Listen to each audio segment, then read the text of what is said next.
மாநில அரசு கொண்டு வந்த அவசர சட்ட திருத்தத்தையும் மாணவர்கள் ஏற்கவில்லை.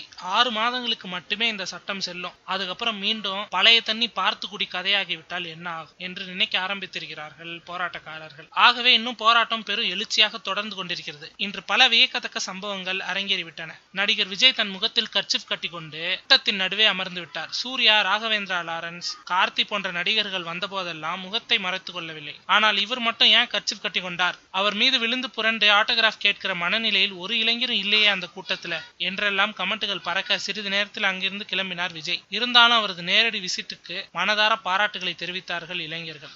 இந்த நிலையில தான் நடிகை நயன்தாரா எவ்வித முகமுடியும் அணிந்து கொள்ளாமல் நேரடியாக போராட்ட களத்திற்கு வந்தார். மாணவிகளோடு மாணவியாக அவரும் வந்து அமர்ந்தது இளைஞர்களுக்கு பெரிய உற்சாகத்தை கொடுத்தது. மற்ற சந்தர்ப்பங்கள் போல அவருக்கு எவ்வித தொந்தரவும் யாரும் கொடுக்கவில்லை என்பதுதான் மிக மிக சிறப்பான விஷயம். எல்லா நேரத்திலும் வியக்க வைத்துக் கொண்டே இருக்கிறார்கள் போராட்ட களத்தில் இருக்கும் இளைஞர்கள்.